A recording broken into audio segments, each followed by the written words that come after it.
This is Miss Tiersma's 5th period class, and you're watching Rider News!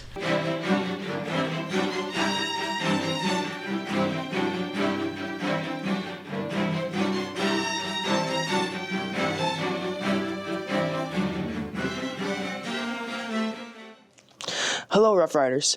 Thank you to Ms. Tiersma's 5th period class for starting Rider News. My name is Peyton, and let's get started.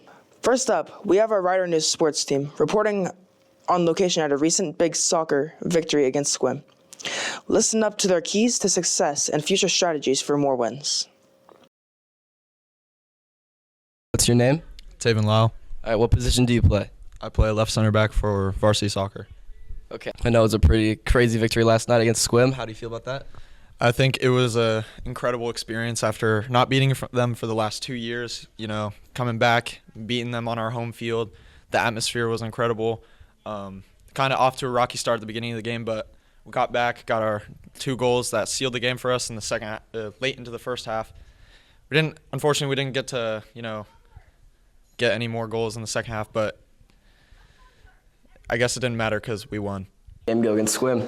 Last night was the first time we beat them in 2 years, so I'd say very good result. That puts us at 3rd in league, very solid position right now after being tied for last season. Very big jump. We're off to a really good start of the year. Halfway through the year, just about halfway through the year, and I think we have a chance to do very good, go into postseason. Yeah. All right, now the next question I'm asked about injuries. We've had a couple injuries, I think. I think Caleb. Caleb is the worst, one of the worst injuries other than Don with a broken collarbone, Caleb with a torn meniscus. So I think some players have stepped up recently. I think Goggin and Cannon, what do you say about them? I say Goggin and Cannon are filling their roles pretty well after especially losing a solid player like Caleb. I think just about halfway through the season, how do you think it's gone so far? I think we're off to a very good start, being 3rd place in league. After being tied for last season, this is a huge jump. Farthest we've been a long time, It's just we're off to a really good start. We're looking good. We have a really high chance of making postseason right now, so we just got to keep it up for the rest of the season.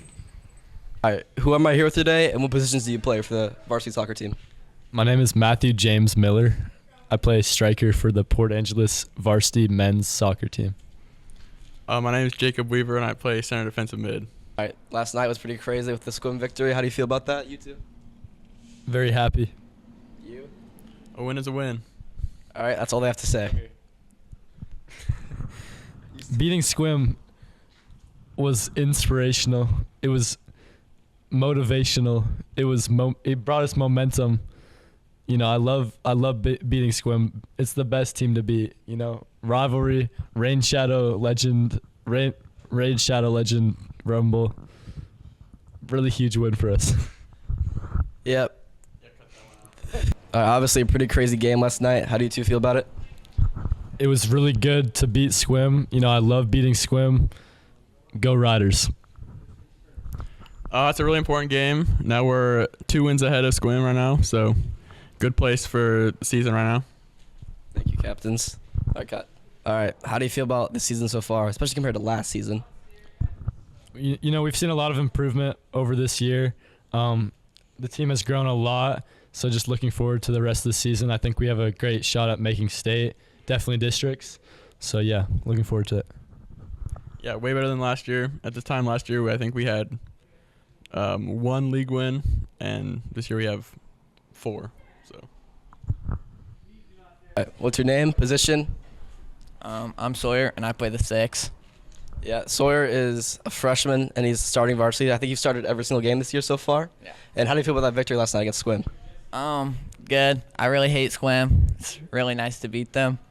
So, I'm undefeated against them. I don't know. They got nothing on me. Mm-hmm. And I think you played well. That whole entire center defensive mid, you and Jake combined really well. Got a couple passes towards the assists, and I think overall that was a great game last night. Thank you, Sawyer. All right, you can go. Thank you to our Rough Rider soccer team for that cool profile. Up next, we have a profile of this weekend's Mean Girls performance. Let's see what they've got going on in our auditorium this weekend.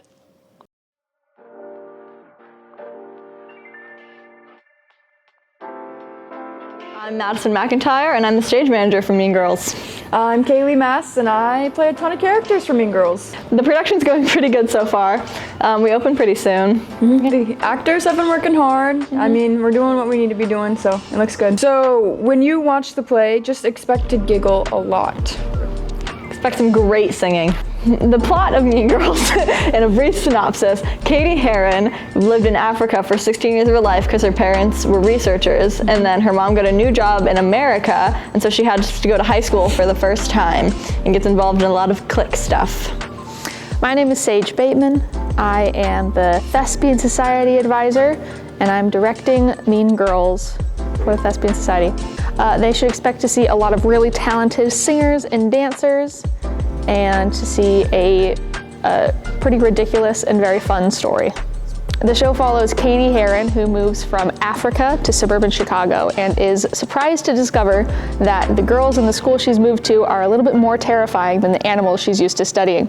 And when Regina George, the queen bee, singles her out to become one of the plastics, chaotic antics ensue.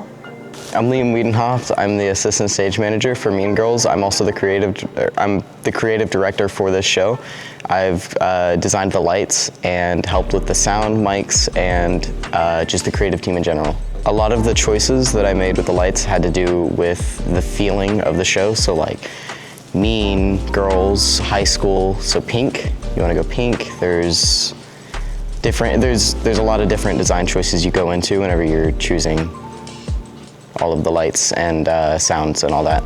My name's Lily, and I am Miss Norbury in the Mean Girls production, also known as the teacher or Tina Fey. Honestly, I think the play is really funny. It is a little vulgar. You know, we try and keep it as PG-13 as possible, but if you have some really young siblings out there, you might want to keep them home. My favorite part, honestly, has just been like how great of a play it is. You know, I'm really excited that we're doing Mean Girls. I could never have thought that Port Angeles would put on like such a well-known thing. Like, I'm really happy to be a part of it, and I'm so excited to put it on. I'm Dakota Kit Casanelli, and I play Janice Ian, and I'm helping out with costumes. I'm Kaden Meyer, and I play Katie. The audience can expect from this play a lot of drama. A lot, yes. A lot. I mean, it's high school. I think a lot of people went to high school. I think we all know that. Yeah, we all have an understanding. Yeah, kind of gossipy and torturous. But in a fun way. In a fun way. I think my favorite part of doing Mean Girls is probably just the cast. Yeah. I mean, we're kind of good friends. I don't know. And it's always fun to be able to hang out with people for 7 hours a day for a week. Experience. Lots of bonding. Yes, lots of bonding. Mean Girls is happening April 10th through 13th from 5 to 7 every day except for Sunday, where it's happening from 2 to 4? 2 to 4, yes. 2 to 4. 2 to 4. You better be there. Better be there. Thank you to McHenry and the Thespian Society for allowing us some behind-the-curtain camera time and a glimpse of their stage plans. Lastly, we have our resident historian, Miss Sanders, and a new segment. Let's take a look.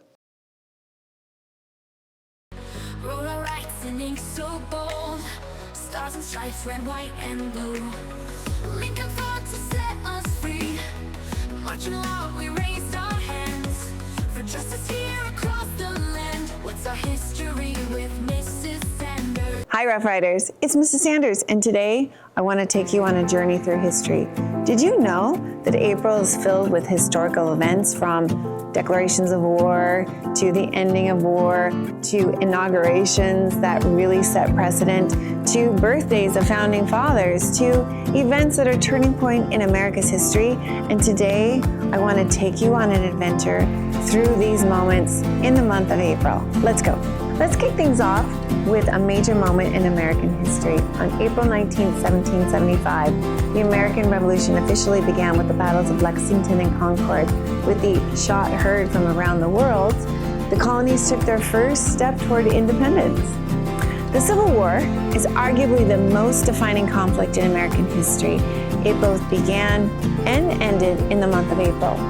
On April 12, 1861, the first shots were fired on Fort Sumter, igniting 4 brutal years of war. And 4 years later, nearly to the day, on April 9, 1865, General Robert E. Lee surrendered at Appomattox Courthouse, Virginia. Now, fighting continued for a few months in some areas, but this starts the beginning of the end of the Civil War. Fast forward to April 20th, 1898, when President McKinley asked Congress for a declaration of war against Spain. Now, this war was called a Splendid Little War, and it only lasted a few months, but it had lasting effects on U.S. influence around the world. On April 2nd, 1917, President Woodrow Wilson asked Congress for a declaration of war against Germany, officially bringing the United States into World War I. Just 4 days later, Congress approved it, and America entered the Great War, changing the course of global history. Not all moments in April are about war. Have you ever heard of the RMS Titanic? It was on April 15, 1912, that the RMS Titanic hit an iceberg and over 1,500 people lost their lives in one of the most infamous maritime disasters in history. Let's not forget about moments of survival. On April 17, 1970, the Apollo 13 crew safely returned to Earth after the spacecraft suffered catastrophic failures in space. Thanks to teamwork, ingenuity, and the famous phrase, "Houston, we have a problem," the mission went from near disaster to a legendary tale of survival. What would America be without its founding fathers? Did you know one of them, Thomas Jefferson, was born on April 13, 1743? A complicated history, but he would go on to write the Declaration of Independence and serve as the 3rd president of the United States of America. So speaking of presidents, on April 30th, 1789, George Washington was inaugurated as the first president of the United States. His leadership has set the foundation for the country we know today. Whew, that was a lot of history packed into the month of April. Thanks for joining me. Keep exploring, keep learning, and remember, history isn't just about the past. It's about understanding our present and shaping our future. See you next time. Thank you, Ms. Sanders, for another great discussion on our past as we look to the future. That's it from us at Rider News. Thank you to everyone who helped make this episode possible. Until next time, be well, be kind, study hard, and ride on, Rough Riders.